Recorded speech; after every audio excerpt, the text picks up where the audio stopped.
Parma, Parma. About this sound listen. Helpmiddle.info. Emilian, Parma, is a city in the northern Italian region of Emilia-Romagna famous for its prosciutto, ham, cheese, architecture, music and surrounding countryside. It is home to the University of Parma, one of the oldest universities in the world. Parma is divided into two parts by the stream of the same name. The district on the far side of the river is Oltratrenti. Parma's Etruscan name was adapted by Romans to describe the round shield called Parma. The Italian poet Attilio Bertolucci, born in a hamlet in the countryside, wrote, "As a capital city it had to have a river. As a little capital it received a stream, which is often dry." History. Prehistory. Parma was already a built-up area in the Bronze Age. In the current position of the city rose terra mare. The terra mare, marl earth, were ancient villages built of wood on piles according to a defined scheme in squared form, constructed on dry land and generally in proximity to the rivers.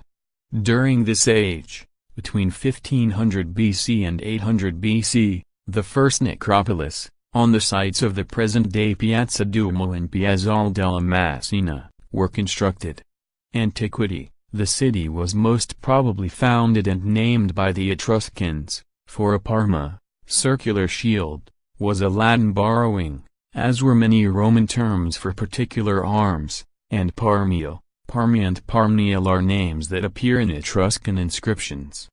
Diodorus Siculus, 22, 2,2, 28, 2,1, reported that the Romans had changed their rectangular shields for round ones, imitating the Etruscans.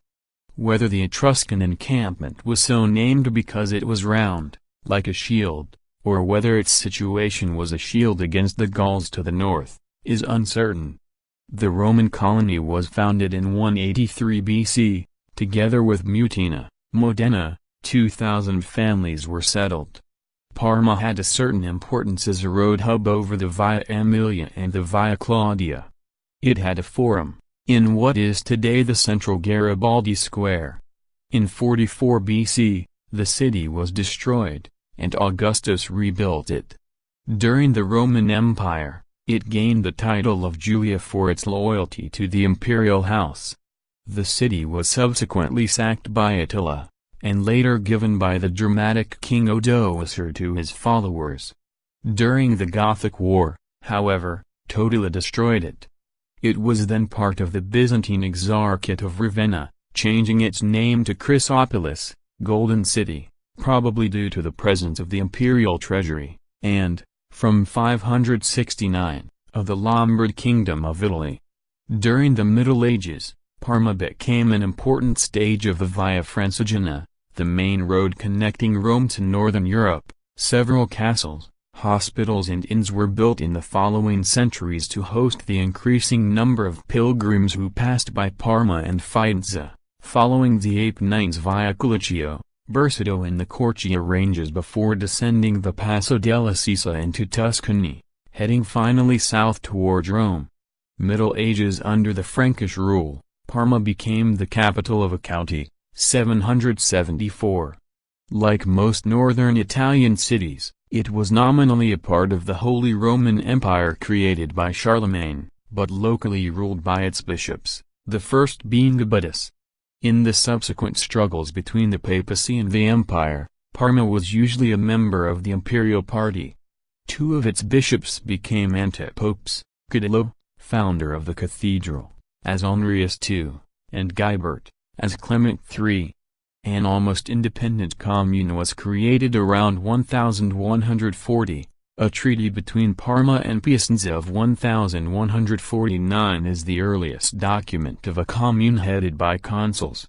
After the Peace of Constance, 1183, confirmed the Italian commune's rights of self-governance, long-standing quarrels with the neighboring communes of Reggio Emilia, Piacenza and Cremona became harsher, with the aim of controlling the vital trading line over the Po River. The struggle between Guelphs and Ghibellians was a feature of Parma too. In 1213, her podesta was the Guelph Rambertino Buvalelli. Then, after a long stance alongside the emperors, the papist families of the city gained control in 1248. The city was besieged in 1247–48 by Emperor Frederick II, who was however crushed in the battle that ensued. Modern era, Parma fell under the control of Milan in 1341. After a short-lived period of independence under the Terzi family, 1404–1409, the Sforza imposed their rule, 1440–1449, through their associated families of Pallavicino, Rossi, San Vitale and da Correggio.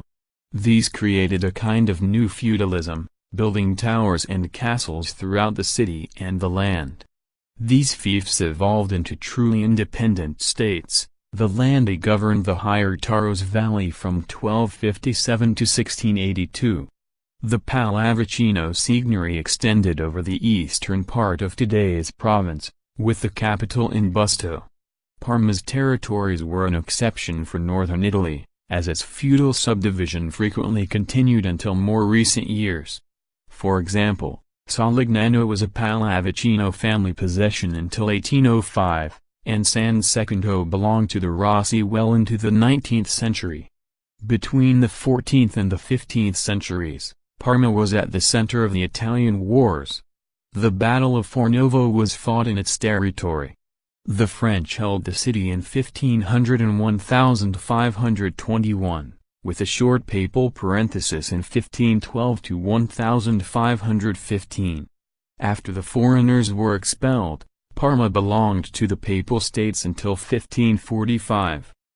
In that year the Farnese Pope, Paul III, detached Parma and Piacenza from the Papal States and gave them as a duchy to his illegitimate son, Pierluigi Farnese, whose descendants ruled in Parma until 1731, when Antonio Farnese, 1679–1731, last male of the Farnese line, died. In the Treaty of London, 1718, it was promulgated that the heir to the duchy would be Elizabeth Farnese's elder son with Philip V of Spain, Don Carlos.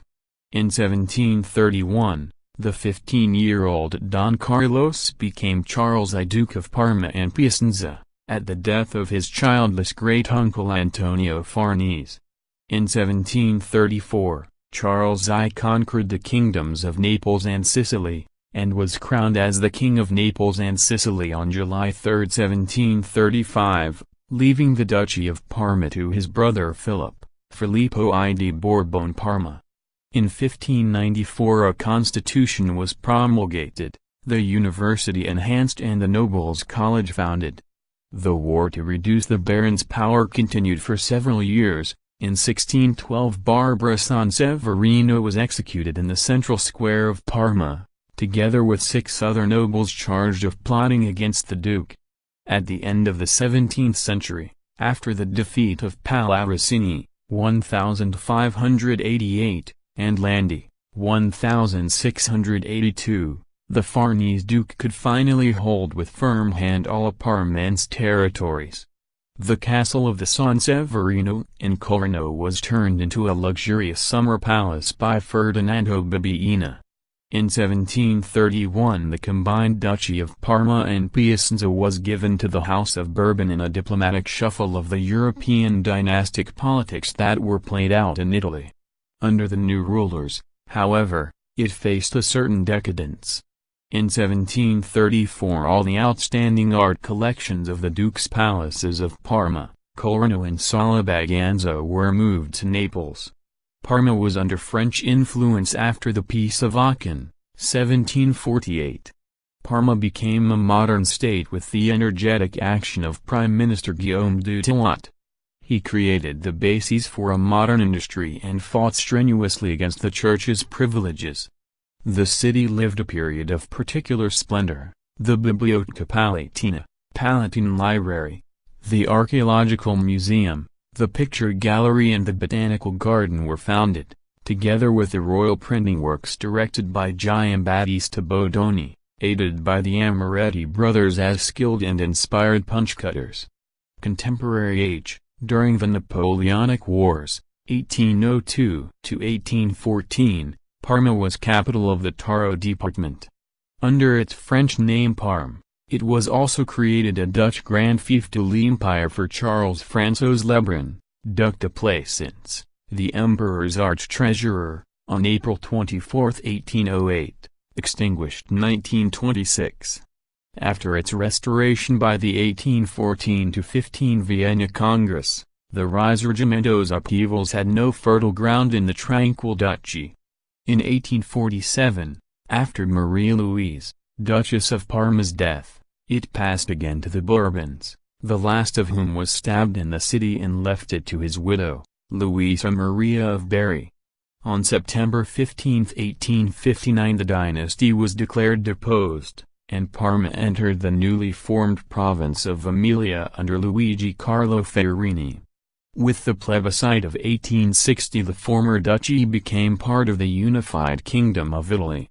The loss of the capital role provoked an economic and social crisis in Parma. It started to recover its role of industrial prominence after the connection with Piacenza and Bologna of 1859, and with Fornovo and Suzzara in 1883. Trade unions were strong in the city, in which a famous general strike was declared from 1 May to June 6, 1908. The struggle with fascism had its most dramatic moment in the August 1922, when the regime officer Italo Balbo attempted to enter the popular quarter of Voltratrinti. The citizens organized into the Arditi del Popolo, People's Champions, and pushed back the squadristi. This episode is considered the first example of resistance in Italy. During World War II, Parma was a strong center of partisan resistance. The train station and marshalling yards were targets for high-altitude bombing by the Allies in the spring of 1944. Much of the Palazzo della Pilota, situated not far, half a mile, from the train station, was destroyed. Along with it also Tetro Farnese and part of Biblioteca Palatina were destroyed by Allied bombs. Several other monuments were also damaged: Palazzo del Giardino, Steccata and San Giovanni churches, Palazzo Ducale, Paganini Theatre and the monument to Verdi. However, Parma did not see widespread destruction during the war. Parma was liberated from the German occupation, 1943 to 1945, on April 26, 1945 by the partisan resistance and the Brazilian Expeditionary Force. During the European sovereign debt crisis, after incurring a €900 million debt, Parma was the first major city in Italy to elect a mayor coming from the M5S.